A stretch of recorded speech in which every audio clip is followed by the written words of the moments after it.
It's wonderful to welcome Ian Johnson to the podcast. He's an author, a journalist, and a historian of sorts.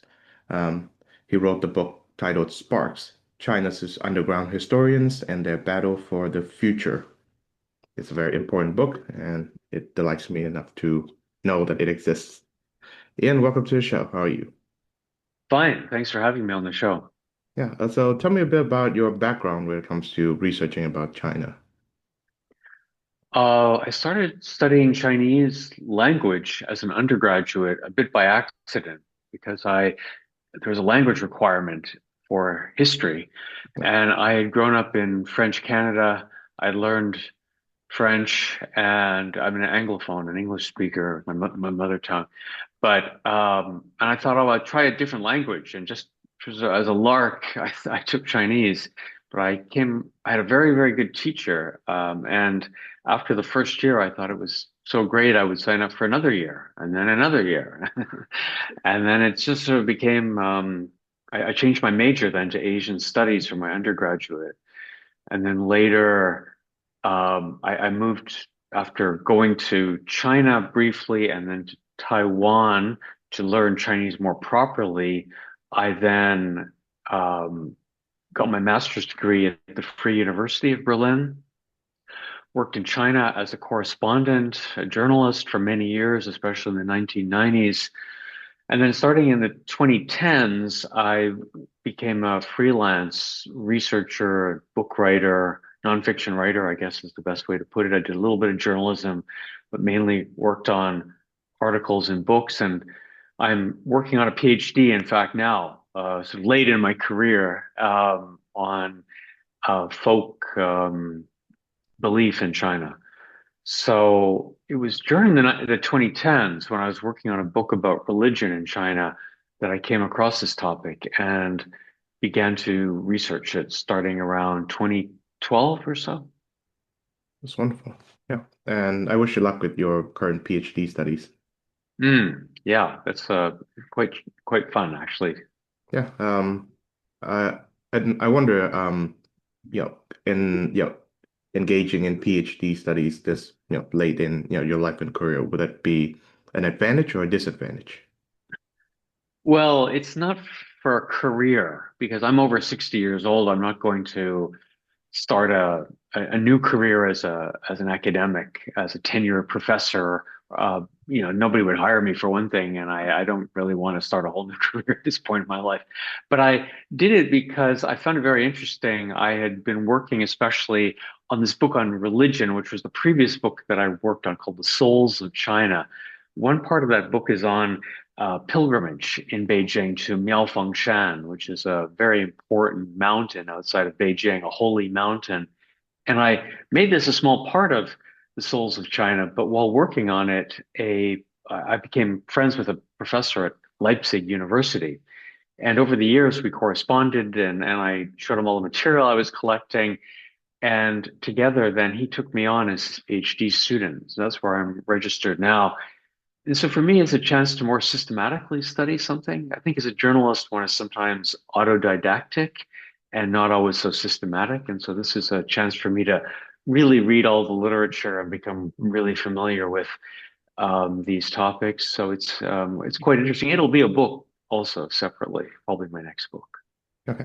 Well, I'll look forward to reading the next book and your next book and hopefully having you on the show once again. Yeah, I mean, maybe my previous experience writing books made me, as I said, I was, as a journalist, somewhat autodidactic, and that made me makes me perhaps similar to many of the people I write about in Sparks, because the people I write about in Sparks, some of them are PhDs in history, they are professors at universities in China and so on, but the majority are probably not. Documentary filmmakers and book writers, magazine publication writers, publishers, they are not by and large trained historians. And so that's why I call them quote unquote underground historians, because I didn't know the best way to describe them. I didn't want to call them dissidents because I don't think they're really dissidents, but I think they're self-trained as historians. So I found that kind of an interesting aspect. Certainly. So, what should non-Chinese people know about religion in China? Oh, about religion in China. Well, there's a paradigm for thinking about religion, which is kind of based on Christianity. And because of the dominance, or you might say hegemony of Western thought around the world and the spread of Western models of looking at society, we tend to think of this, or many people tend to think of this as the norm. And that's that a real religion, quote unquote, real religion, is something that's done at a certain place, like a church or a mosque, perhaps, or a synagogue. This is the sort of Abrahamic monotheistic way of looking at things. There's a class of people that run this religion, such as priests or pastors or rabbis or imams, and they have a holy book, such as the Bible, the Quran, which tells you everything you need to know about this religion. And it has a certain body of clearly definable beliefs, especially say in Christianity or Islam, where you can clearly say, if you believe A, B, C, then that really makes you a Christian or a Muslim. And you have to kind of believe in these things. You can't mix and match them, right? You're either this or you're kind of that. And so this very um, maybe black and white way of looking at religion is what starting in the late 19th century and through the 20th century began to be spread around the world, even to China. And so modernizers in China adopted this and defined a lot of religious belief in China as either religion or superstition. And they took these terms, religion and superstition, from the West via Japan and applied it to China. And the effect was that a lot of things that were really religious belief that we would now say were clearly religious belief were redefined as superstition by modernizers in China, pre-communist, including the Republican era from the 19 teens to the 40s, and then by the Communist Party from the 1940s onward. And so a lot of Chinese religious belief got driven underground or was banned as superstition. But there's a lot more to sort of finally get to the answer. I guess there's a lot more to religious belief than you might think. There is more religious belief in China than one might think if one simply looked at the number of churches and mosques and temples in China. So China was historically a quite religious society. It was the emperor was, part of this religious belief system, and it was imbued throughout society. And I think that that's of course changed now that we're in the 21st century. A lot of time has gone by, but there is more going on than perhaps meets the eye and that what people think of. They tend to think of China as being very atheistic, perhaps very materialistic, but I would say that's not true. I think there's a lot of things that go on in China that are not immediately apparent when you look at it. Yes, I know that when Chinese labor starts arriving in the United States, there's the derogatory term that Americans have for them that is celestials. So this assumed that Chinese people worship, I think, either sun or the stars or something like that. Yeah, I'm not exactly sure where that term came from, but of course, as in many societies, in China, there was the importance of the celestial bodies to Chinese faith and traditional thought. So the whole year is a lunar calendar based on the moon. You have the uh, the emperor being the son of heaven, this whole idea of heaven Tian being an important concept, similar perhaps to God or so. Yeah, I can see where that might have come from, but I'm not exactly sure about the etymology of the word. Yes. Yeah, me neither. I saw a lot of Deadwood and the American characters called Chinese characters that way. Yeah, yeah, that's true. That was yeah. And I also know that Catholicism also has a presence in China.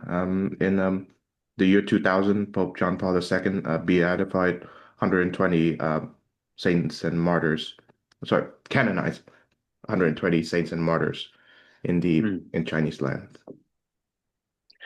Yeah, I mean, the primary religions in China are Buddhism, Taoism, which is the indigenous religion, and then this broad, massive belief that's hard to define folk religion that used to be considered superstitious, but which is now coming back and getting government support. But there's also the monotheistic religions. So Islam preceded Christianity. Islam came about 1,200 years ago to China by trading routes from the on coastal to coastal China, and then later through the Silk Road from Central Asia. And then Christianity came also early on in the Tang Dynasty, so around the years 700, 800 in the Common Era, but that died out. And then it only really had a permanent presence in China when the Catholic Church, the Jesuits, came to China. And starting, I think the year was 1601, when the first Jesuit was allowed to come to Beijing, which was the sort of imperial capital, and you needed permission to come there. And that would be Matteo Ricci. And he went there and established the first presence of the Catholic Church in China, or the official presence, let's say. And since then, Christianity has had a permanent foothold in China over the past 400 years. But I have to say, it's a colorful history. It's an interesting history, but it's still a small percentage of the population. There's only about 10 million Catholics in China, and there's maybe another 50 million Protestants. But in a country of 1.4 billion people, that's pretty small. That's maybe just 5% of the population overall. So it's still much smaller. Islam is also not that huge, maybe 20 odd million Muslims in China. And the vast majority of people who identify as religious are Buddhist, or some other kind of folk religious practitioners. Okay. To what extent does this religious belief influence how the average Chinese, not just in the leadership class, view Chinese history? Well, you think about that. I think for most people, probably they would say that Chinese culture, let's say, is very long and very. Think about how to phrase that. I guess it depends on which religion you're looking at. So if you're thinking of the monotheistic religions, Christians would say, we have a long religion in China. We're not a foreign religion. History shows this, and we are part of Chinese society just as much as any other religion. And that's something a bit counter, because the government tends to try to show Christians as being a foreign religion, an outside religion. But they would use history. The believers would say, no, look, we've been here for over 400 years. There's been almost a longer Christian presence in China than in, say, the United States or something like that. So we're not a foreign religion. And Muslims would say, gosh, we've been here for over 1,000 years, so we shouldn't be treated as outsiders. I think for people who are believers in the so-called, say, traditional faiths, they would look at Chinese history as showing that at its most glorious periods of time in the past, that China was imbued with religious belief, and they'd hope that they could have more of a role in Chinese society. Because officially, of course, the Communist Party is atheist, and although it tolerates religion, it doesn't exactly promote it that much. I see. So how does the Chinese Communist Party view China's history? Well, the Communist Party views Chinese history as going basically they would say in the 19th century, China was laid low by Western powers. The key point there, Opium Wars. And after that started what is called the Century of Humiliation, that went from roughly the 1840s to the 1940s, 1949, of course, when the PRC was founded.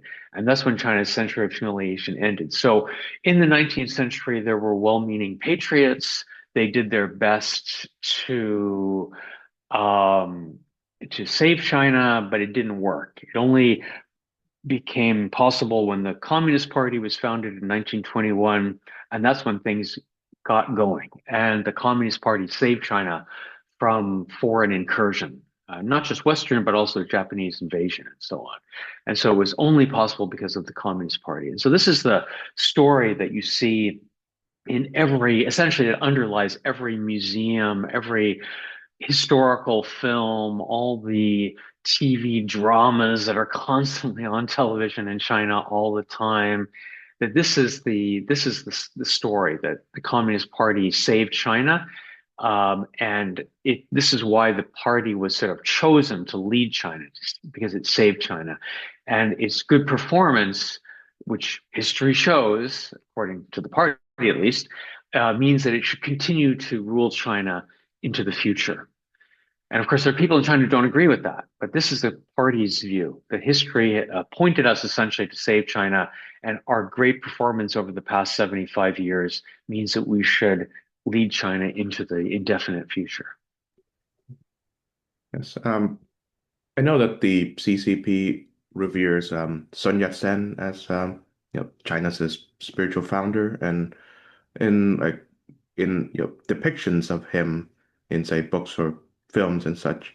One of the very dramatic moments is when Sun Yat-sen cuts off his queue, which is the long hair that a Chinese man had to wear because of the Manchurian invasion, the Qing dynasty.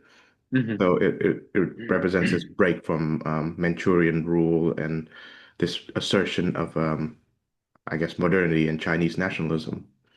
So is it the case that the Chinese Communist Party also has a nationalist component built into its worldview?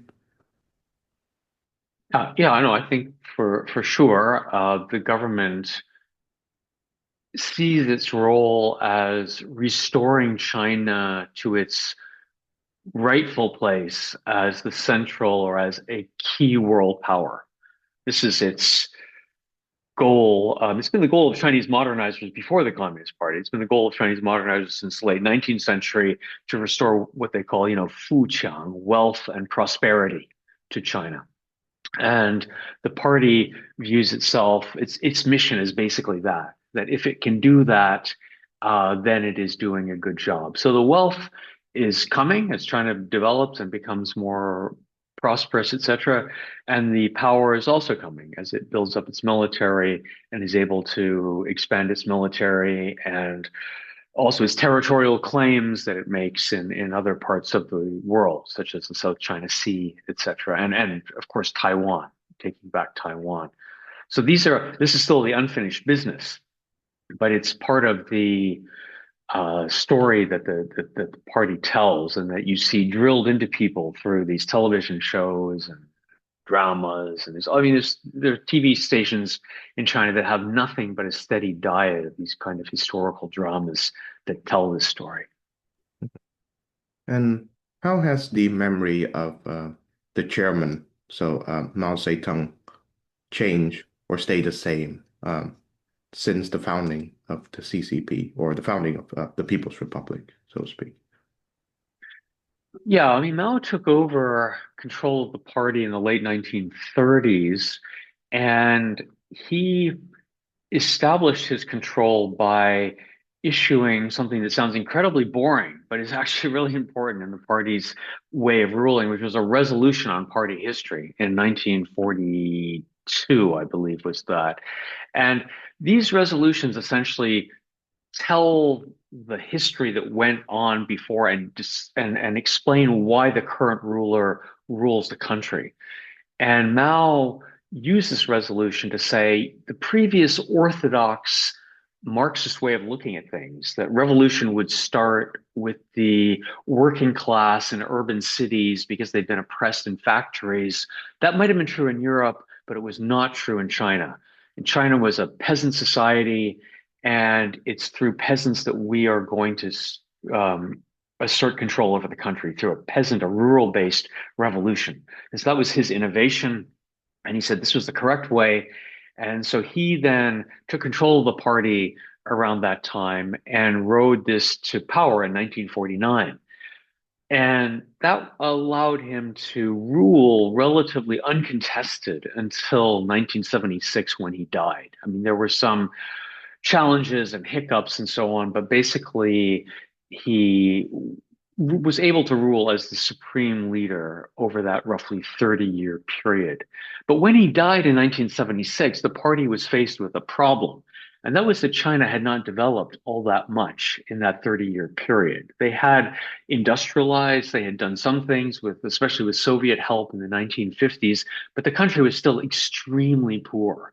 There were still basically huge swaths of the countryside, hundreds and hundreds of millions of people were just living on subsistence agriculture.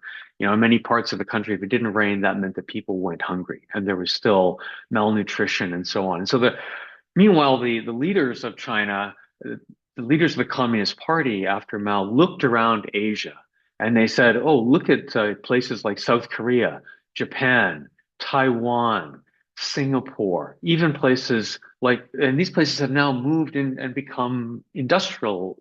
They've industrialized. They've become not exactly wealthy, but they moved into middle income level at that point, right, in the late 1970s. And even some countries that were even poorer, like say Malaysia, they were also starting to get on the track of economic development. So they radically changed their policy. And then they had to come up with this explanation for why they were jettisoning most of Mao's policies. And they did this through another historical resolution in 1982, so 40 years later, under Deng Xiaoping. And they say, Mao was a great leader. He founded the People's Republic. He gave us our territorial integrity back. He got rid of the foreign invaders. He industrialized China. He did a lot of great things, but he made some mistakes. His successes outweigh his mistakes, but he still made some mistakes. And so that's been basically the view of the party toward Mao since then, that he made some mistakes, some historical mistakes, but they were outweighed by far by his successes. And they sort of use this formula. It's not an official formula, but it's 70-30, 70% good, 30% bad. And so that's basically where things stay today. Although I would say the party even is maybe whitewashing more of the Mao period now than it even did in the 1980s. So rather than having a more honest reckoning with the Mao era, it's almost a less honest reckoning than in the 1980s. Of course, yeah, those who do know about Chairman Mao knows that he has two great blotches in his record. One is the Great Leap Forward, which is on record the greatest and the most devastating man-made famine in human history, and the Cultural Revolution, which saw purgings of so many of those who even like the most loyal members of the party, even. And I believe that included the father of now President of China, Xi Jinping, and even himself too. So how does the party reckon with this? Yeah, I mean, they would put that down to Mao's mistakes, but they would reduce that by saying the Great Leap Forward, which, as you say, led to horrible famine, probably the worst famine in recorded history of up to 45 million people dead, and a purely man-made famine. It was purely due to government policy. We don't need to go into the details here, but it was not due to natural disasters. They do say those were 3 years of difficulty, 3年困难. And so these 3 years of difficulty, they say, were due to weather conditions and due to the Soviet Union pulling out its advisors in 1960, because there was a split between China and the Soviet Union. The Soviets pulled out all their advisors, and industrial projects and infrastructure projects, bridges and everything just like ground to a halt as they pulled out thousands and thousands of advisors. Now, that's not why there was a famine, but that's an excuse they can use to say, well, maybe there were some mistakes that were made by Mao, but it was mainly these other things. And in terms of the Cultural Revolution, they kind of do a similar thing. They blame it on what they call the Gang of Four, which was Mao's wife, Jiang Qing, and three of her associates who were ultra leftists. And they pushed through these policies. Now, Chinese people at the time were joke and say there wasn't a gang of four, it was a gang of five because it was Mao. Mao was pushing all these things. And he, in the Great Leap Forward, he was the guy that pushed these crazy policies that led to the famine. It wasn't some kind of mistake or he didn't know or he didn't realize and so on. He pushed them. But in the official historiography, the party mitigates Mao's role by this. And I think the reason for that is the party knows that people are going to hear about these things and they're going to go to the Chinese internet, let's say, to the Chinese encyclopedia, the equivalent of Wikipedia, Baidu, and they're going to search and say, oh, what about the Great Leap Forward and the famine? And so this way, there's a halfway credible explanation that you can read there. So it's not just like there's nothing. It's not completely erased.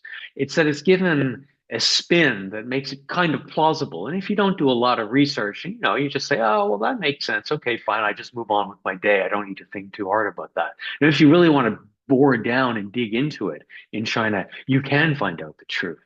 But this will probably satisfy 90% of people who go looking for it. So earlier you mentioned that the underground historians that you chronicled um, are not exactly dissidents. So how do you separate the two terms? Yeah, I mean, it's hard to say. It's a spectrum of people. A dissident is, to me, in my mind, is sort of somebody who's really on the fringes of society. They're maybe living kind of apart from society. They don't hold a regular job, let's say. They have a political program to replace the party in some way. But a lot of the people, in fact, the majority of the people I write about, are people who have jobs. They are mainstream to some degree. They are academics in some way. They raise families. They own property, their apartment or something like that. There are some people who would qualify, say, as dissidents, but there are other people who are not, and they pursue this in their spare time, even though there are a lot of hurdles thrown up against them, but they still believe that it's almost their calling in life to do this. And how do they imagine the future of China to be?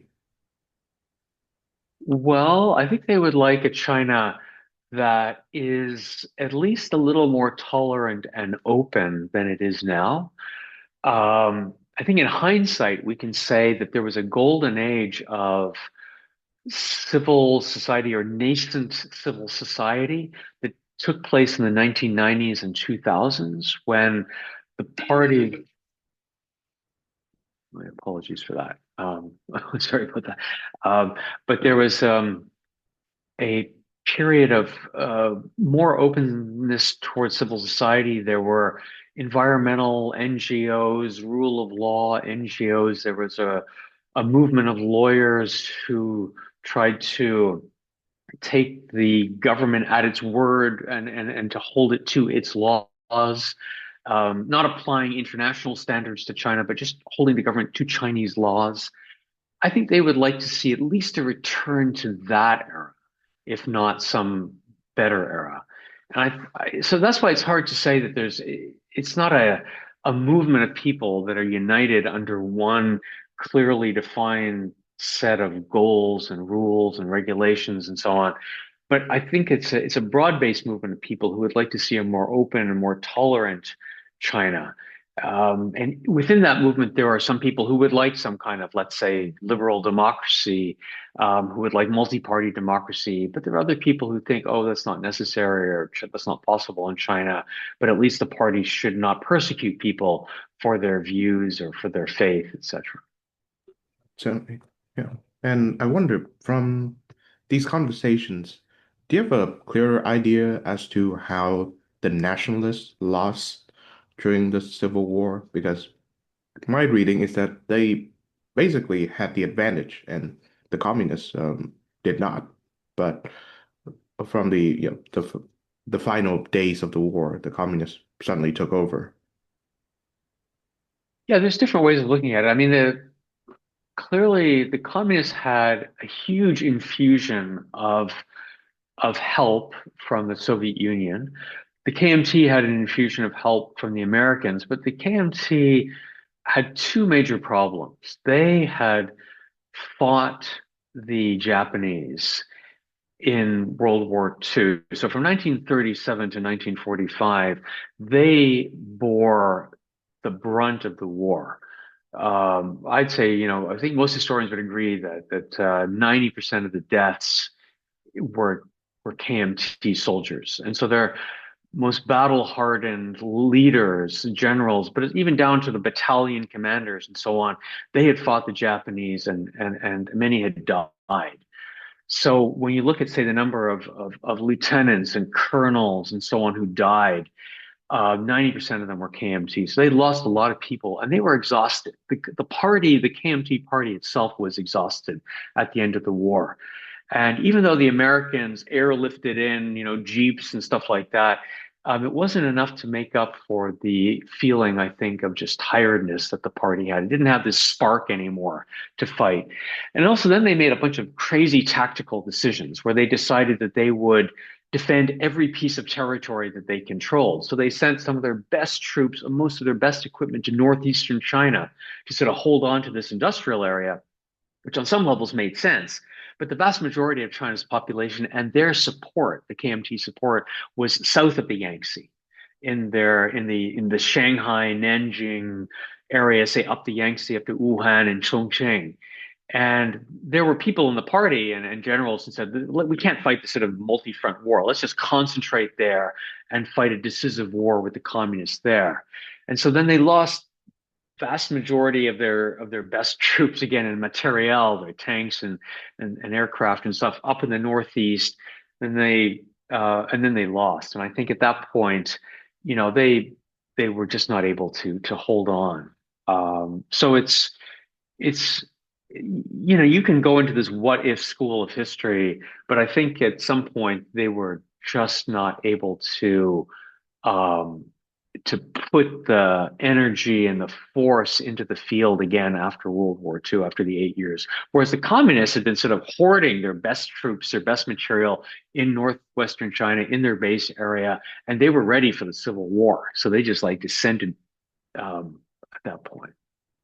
This is why World War II is kind of controversial because when they have these TV shows showing fighting the Japanese, they kind of now acknowledge a little bit that the KMT did some fighting, but they completely disproportionately, they just exaggerate the role of the communists in fighting the Japanese. They had it kind of similar to what the North Koreans do. The North Koreans exaggerate the role of the communists in fighting Japan.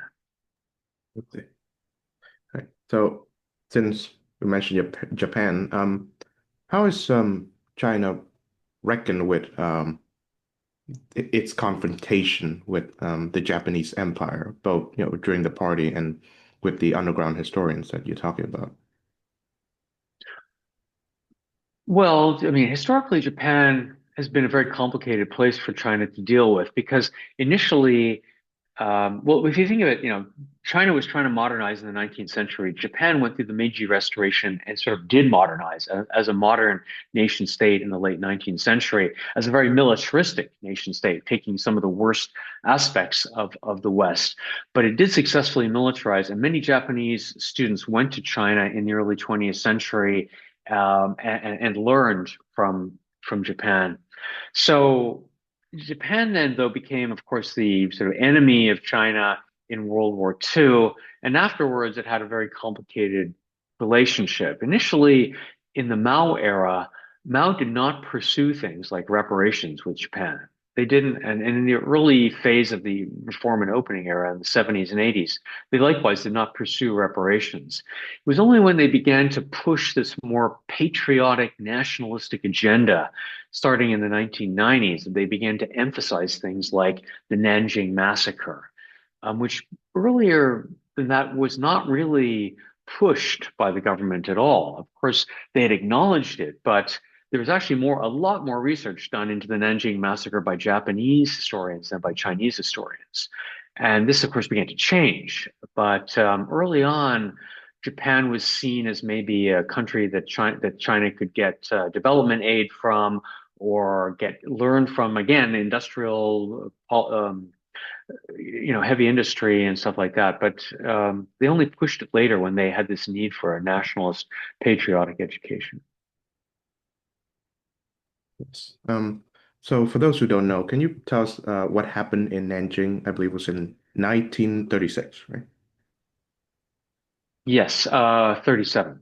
So it was basically when from the Chinese perspective, World War II might be considered to have started in 1931 when Japan annexed a lot of Manchuria. And that was Chinese territory, or at least was officially recognized Chinese territory. It was not historically part of the Chinese heartland, but the last empire, the Qing Empire, was ruled by people from that part of the world, and they made it part of the Chinese Empire. So it became Chinese territory when the Qing fell in 1911.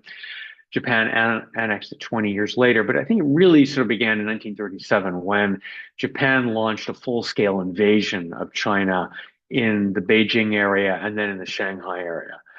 So the KMT, which was ruling China at the time, was headquartered. The capital was in Nanjing, which is the southern Chinese city on the Yangtze River near Shanghai. Chiang Kai-shek, who was the ruler at the time, he was the head of the Nationalist Party that made him the president of China. He concentrated his best troops outside of Nanjing and in Shanghai. And they fought hard. They fought this, and for the first time, Chinese troops didn't just collapse like a house of cards. And this is the great success of the nationalists. They didn't win World War II from between 37 and 45, but they fought and they were not driven off the field. And they fought a lot harder than the Japanese thought. They caused thousands and thousands of Japanese deaths. Now they lost Shanghai. And then the Japanese pushed in from Shanghai toward Nanjing and were infuriated that the nationalists were resisting.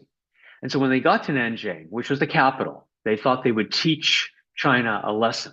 And they committed this horrific massacre in Nanjing, which goes down in history as the rape of Nanjing, where tens of thousands of Chinese are massacred inside the city.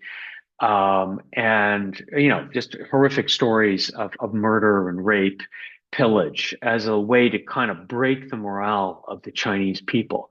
But they fail. And the KMT retreats up the Yangtze River to Wuhan. There's another big battle in Wuhan later that year.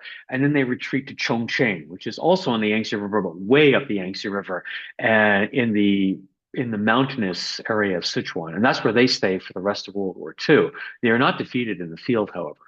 And I think the significance of Nanjing is it was, this was something that was reported on, the Battle of Nanjing, the Battle of Wuhan, by foreign correspondents, there were famous authors who went there, like Auden, after having, they saw this as part of the global fight against fascism. After having gone to Spain and see the fall of the Republic, many of these famous anti-fascist authors and volunteers then went to China because they saw this as part of the global fight against fascism.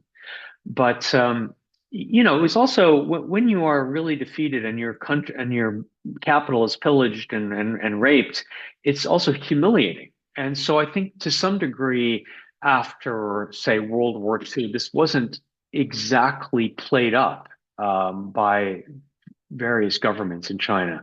It was known and it was acknowledged, but it didn't become such a big issue or a big symbol of China's humiliation until the rise again of nationalism in the 90s, which I think has a lot to do with Tiananmen, the massacre there, and then the need to rebuild what the government saw as the need to rebuild patriotic education, and so they began to push things like this, like that. Yes. So the Scottish historian Neil Ferguson theorized that what the current Chinese Communist parties is a version, so to speak, of Chinese history is a continuation of the Chinese kingdoms and empires in that China had to and still has to defend itself against a, a version of disorder, so to speak. The government, the state, the monarch. is there to preserve order. Disorder means either internal rebellion, such as Taiping, or um, the Boxer Rebellion, or foreign invasion from, say, the Han to the the Manchurian and the Western empires, and so on. To what extent do you believe this is the case for President Xi? I think, of course, like all governments, they view their job as keeping order. We can see this in the United States today, where they're sending the National Guard into California to sort of restore order, quote unquote, law and order. So in some ways, I don't think that's the most insightful way of looking at the PRC, but I think there is something there that's worth looking at, and that is that, like previous dynasties, the current government sees its role as being defined by history. And again, previous dynasties also would have this narrative where they would say, there was a dynasty before us, it rose up, it had its glorious days, but then it declined, and we had to replace it. So this is the story that the Yuan dynasty told about the Song dynasty, the Ming told about the Yuan, the Qing told about the Ming, and then essentially the PRC tells about the Qing Republican era. Like it had its good times, but it was not successful, and it could not defend China. Again, the century of humiliation. It was only us. We had to come and we had to save China. And just like those other dynasties, it rewrites the previous dynasties' histories. So every dynasty in China had one of its major projects was to write the previous dynasty's history as a way of justifying why it rules. And likewise, the PRC sees one of its major tasks as rewriting history. But it's not just history from 100 years ago. It's history from 2 days ago or from 20 years ago. So the government expends huge amounts of money on this historical writing project. And Xi Jinping has written about this extensively and talked about this extensively. It's not some secret plan. It's a very open plan to create historical sites and historical narratives that bolster the CCP's claim to legitimacy. And I think in that way, it does reflect what previous dynasties have done.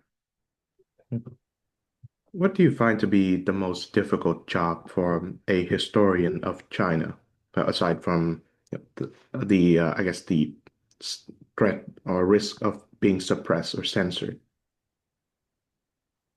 Well, I think for most historians in China today, I'm talking, say, about the Chinese historians that I've written about, their biggest problem is getting access to information. They have to do a lot of things through oral history because they don't have access to documents. So there's no such thing as the equivalent of a freedom of information law, where after, say, 30 years, documents are made public. There was a golden period in the late 90s, again, to roughly the early 2010s, when archives could be accessed in China. But much like the Soviet Union, whose archives were opened up in the early 90s and then closed down, these archives in China have now been closed down. So some of the great research done, for example, on the famine, the Great Famine from 1958 to 1961, were done in Chinese archives by Chinese historians and foreign historians. But they were able to go into the archives and they didn't look up things like famine, quote unquote, but they went into things like agriculture ministry and they went into other ministries. And then they were able to get documents that showed that this famine was taking place. Those archives have been almost completely closed down. I think that's the big challenge for historians in China today. They can't get access to this material and they have to rely on oral history. So a lot of the historical writing tends to be limited to things that happen, say, up to, I don't know, 50 to 60 years ago, because before that, most people who have any real recollection of that are dead. So you have a difficulty in, say, recreating what happened in the early years of the People's Republic, such as the land reform campaign, when millions of people were also killed. Now, if Yep. This question is in case you do have access to say a Chinese history textbook that is taught to grade school students. What surprises you or doesn't surprise you upon reading it? Well, I think what's interesting looking at those kind of textbooks is how early and how consistent the government drills home its story of national humiliation and the party's role in saving China. So they will tell stories about the upright official in the Qing dynasty who tried to, like Lin Zexu, who tried to throw the opium over the board of the ships and to just, or not, threw the opium into the water and burned it and so on, and tried to destroy the opium that the British were trying to export into China. But the moral is always, well, he failed. He tried to do this. It was a good idea. We shouldn't have allowed opium into the country. The British were wrong to sell it, but he failed, and we only we have been able to, save China. So it really starts early, and I think the other thing is the re appearance of traditional figures and stories over the past few decades. The folk tales, the folk heroes of the Chinese past, often with a patriotic story, such as Qu Yuan, the upright official, whose death is celebrated in the Dragon Boat Festival, and these things are all told and taught now to Chinese children. And I guess that's the emphasis on traditional culture is really quite interesting.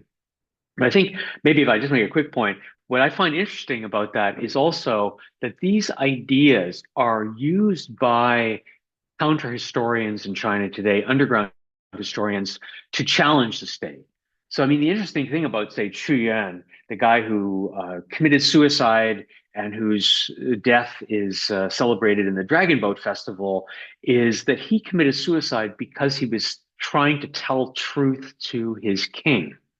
He wasn't killed for defending the country. He was trying to stand up for the truth, right? And it's the same for a lot of these heroes. And this is maybe a universal idea in most civilizations that the truth is something worth dying for. That right defeats might. Like the tyrant, the bully can win in the short run, but in the long run is defeated by the good person, by the upright person. That there's a moral value that's higher than the bully's power. And that is something that you find throughout Chinese culture, and that these ideas of like this is a Chinese concept of justice, of righteousness, that this is fundamental to the underground historians. They don't see themselves as being inspired so much by Václav Havel and people like that, although they are inspired by the great sort of Central European, late 20th century dissidents, but more so by the Chinese people of the past who also fought for justice and truth. I know that the events or the Three Kingdoms period, or what is recounted in the classic novel, was it Romance of the Three Kingdoms, still has like immense cultural influence in Chinese society. It's I know that Chinese people would like quote the stories and refer to it the same way as Western Christians refer to the Bible and their stories, and they draw lessons from it. Now, Yeah, that's true. do you find that to be the case with the historians that you document?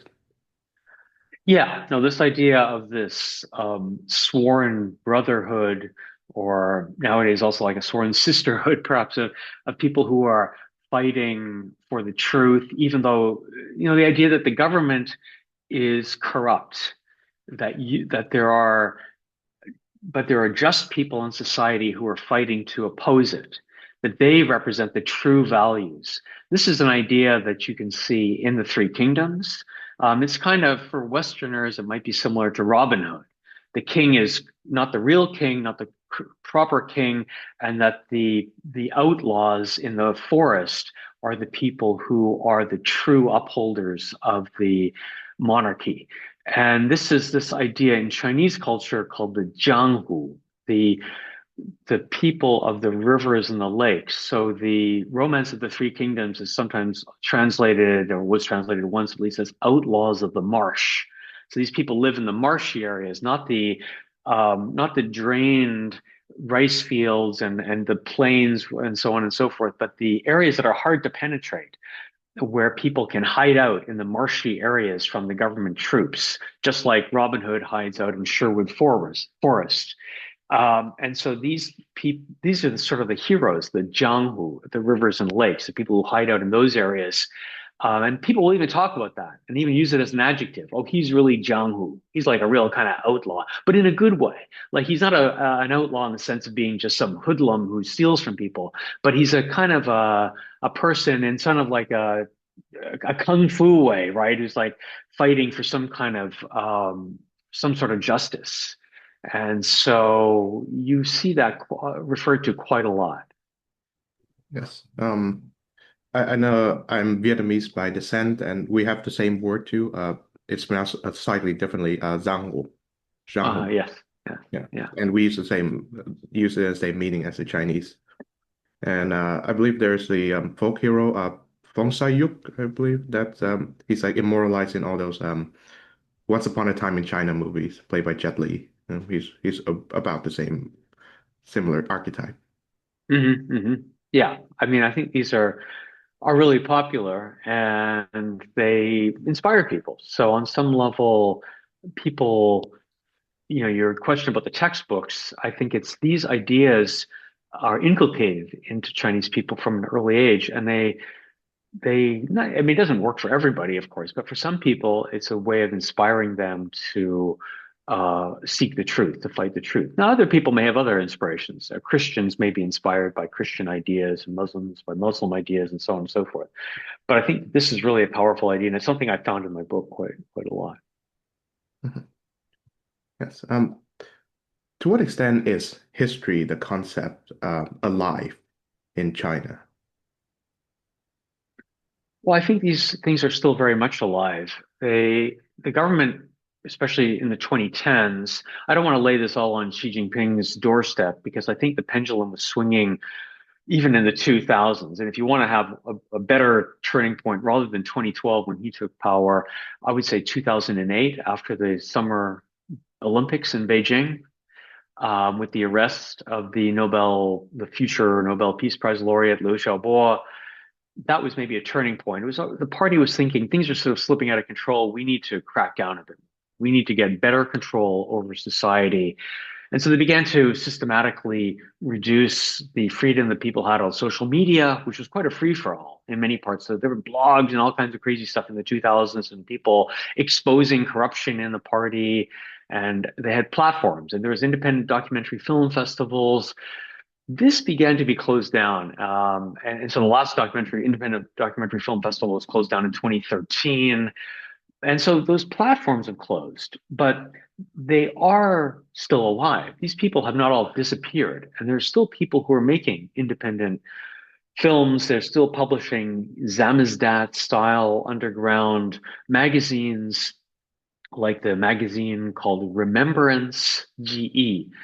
That's still being published in China as in a PDF form. The PDF is sort of the modern day Samizdat. It's no longer a typewriter with carbon paper like in the old Soviet Union era, but it's just creating something on your PDF and emailing it to people. Those kind of publications still exist. People still use cheap digital cameras to make documentary films exposing problems in society. They just don't have the same platforms. But I think there's a big link to overseas networks of people, and this still does circulate in society. It just doesn't have such a public way of circulating. Mhm. All right. So finally, what are the different lessons that the Chinese have learned from the fall of the Soviet Union, either from the party leadership or the underground historian or just the average Chinaman? Well, there are several lessons. From the party's point of view, and Xi Jinping has made this very clear himself, the Soviet Union fell because of a lack of moral backbone. It wasn't that it lacked the soldiers or troops. In fact, in one speech, he said he bemoaned the fall of the Soviet Union. He said this was a great historical experiment, and in 1991 it just collapsed because nobody was man enough. Those are his words, to just stop it. Nobody sent the tanks out like Deng Xiaoping sent the tanks out in 1989 to stop the chaos and perceived chaos in Tiananmen Square. So he said this was because they lost their belief. The party cadres themselves, the party officials lost their belief, and so they let they just didn't see any way of stopping the dissolution of the Soviet Union. So we're not going to let that happen, and that's why the emphasis on controlling history and making sure that everybody really buys into this narrative that the party is the only force in society that can save it. The underground historians would see a different lesson, and that is that the dissident movement in the Soviet Union, in very difficult, trying times, was able to survive for decades and decades. And starting in the 60s and for 20 years in the wilderness, they kept going, and eventually they did play some sort of a role. And so that they think that just as they persisted over time, we can persist over time too. I see. Well, I think that's a sobering and wonderful lesson to be learned from. Yeah, well, it's certainly, I don't predict that the end of my book, because people always ask me, well, what are you predicting? I don't predict that this will lead to some immediate, overthrow of the party or anything like that. But I just think it's important for us to recognize that these people, this movement exists in China, hasn't been silenced, and that no country's future is clearly preordained. It's not possible to say that China will always go on this path forever. Things can change with time. And the China that we know in now may not be the China in 10 or 20 years from now. So we have to keep an open mind and remember that there are Chinese people seeking a different kind of China. I think that's a wonderful note to end on. Thank you very much, Okay. Well, thank you. for joining the show.